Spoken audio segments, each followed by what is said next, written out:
नमस्कार, मैं बीना कुमारी। आज हम बात करेंगे बिहार की। बिहार में आखिर हो क्या रहा है। चुनाव आयोग ने जो नया फरमान जारी किया है, जिसमें आप अपना कागज दिखाओ और फॉर्म भरो और वोट डालने का हक पाओ। इससे पहले देश में वोटिंग का अधिकार उम्र के हिसाब से होता था। आप 18 वर्ष के हो गए तो आप वोट डाल सकते हैं, पर बिहार से यह शुरू हुआ है कि कागज दिखाओ। क्या यह पिछड़ों, दलितों और गरीबों को वोट से वंचित करने का एक नया हथियार तो नहीं है? सुनिए, बिहार आंदोलन की धरती रही है। बापू ने भी देश को स्वाधीनता के लिए बिहार से ही आंदोलन शुरू किया था।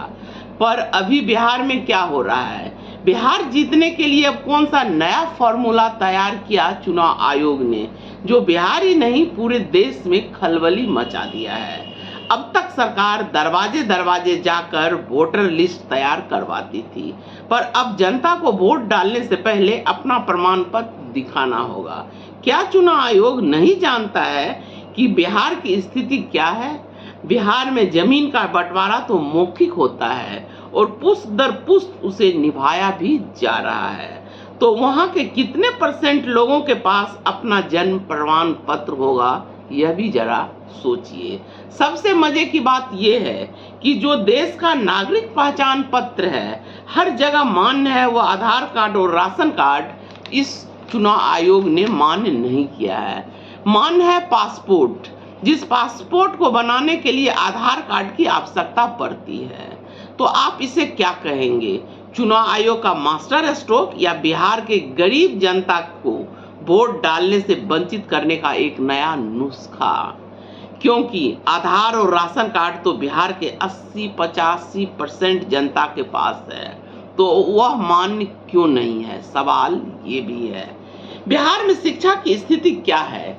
कितने % लोग शिक्षित हैं?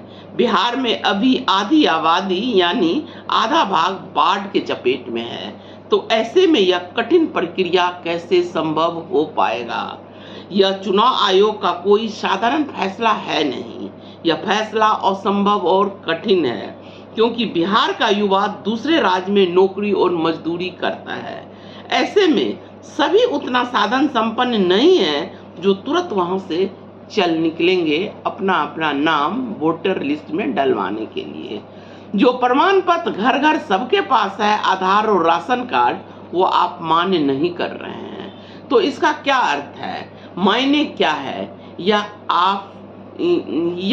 आप पर छोड़ती हूँ। चुनाव आयोग का यह सवाल कितना सही कितना गलत, पर कुछ सवाल चुनाव आयोग और सरकार से जो चुप्पी साधे हुए हैं। पहला, चुनाव आयोग ने प्रेस कॉन्फ्रेंस करके इस बात को क्यों नहीं बताया? दूसरा, जब दिसंबर जनवरी में ही चुनाव आयोग ने वोटर लिस्ट का रिवीजन किया, तो यह फैसला उस समय के बजाय चुनाव के 3 महीना पहले क्यों बताया जा रहा है? बिहार पर क्यों लादा जा रहा है? तीसरा, क्या चुनाव आयोग जब सभी पार्टियों के साथ मीटिंग की थी तो उस समय चर्चा किया था? क्यों छुपाया गया था उस समय? चौथा, 3 महीने में ही बिहार चुनाव है, 3 महीने में ही बिहार का चुनाव होना है। ऐसे में कठिन प्रक्रिया कैसे और क्यों संभव हो पाएगा या नहीं? सर्वदलीय बैठक क्यों नहीं बुलाया चुनाव आयोग ने? पांचवा, 2003 में भी वोटर लिस्ट का रिवीजन हुआ था, यानी नए सिरे से वोटर लिस्ट बनाया गया था। वह लोकसभा इलेक्शन से 1 साल पहले और विधानसभा चुनाव से 2 साल पहले करवाया गया था। ये होता है किसी चीज को कार्य करने का तरीका। यूं नहीं पेपर सर पर है और आप तब पढ़ना शुरू कीजिए। पांचवा, 24 तारीख को ऑर्डर और 25 तारीख से काम शुरू, तो क्या यह एक सोची समझी रणनीति के तहत हुआ है?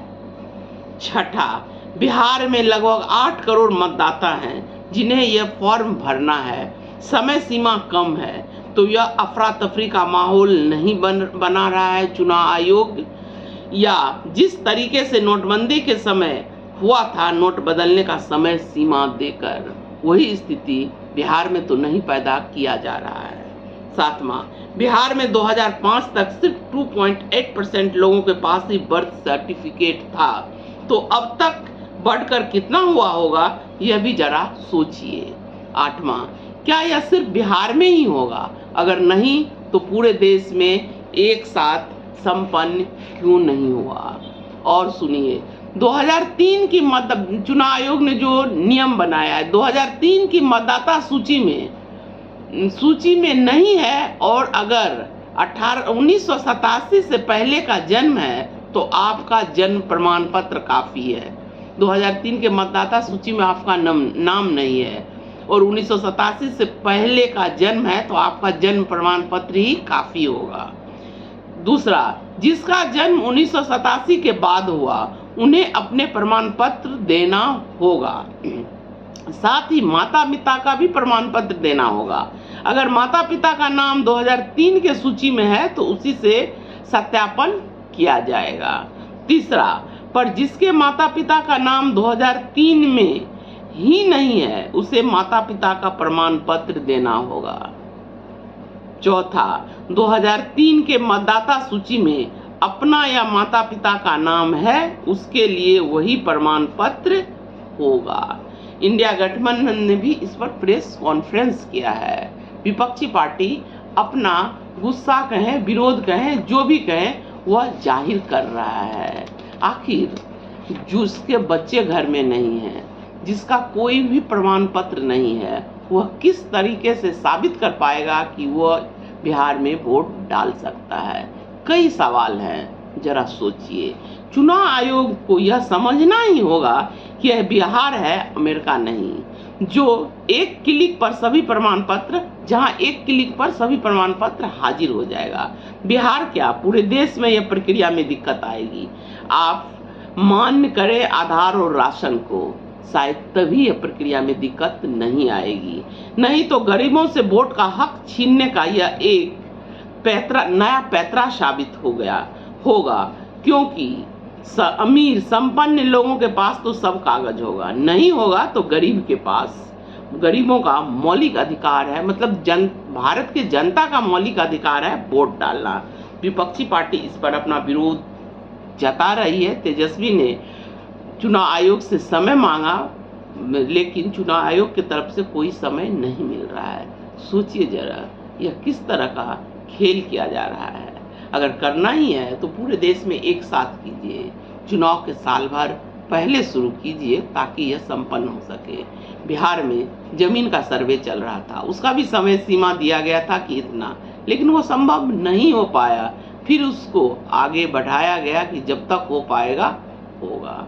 इसीलिए यह सोचने की बात है कि गरीब जनता कहाँ से अपना प्रमाण पत्र लाएगी, जिसे रहने के लिए तो घर नहीं है, उसे प्रमाण पत्र कहाँ मिलेगा। नमस्कार, धन्यवाद।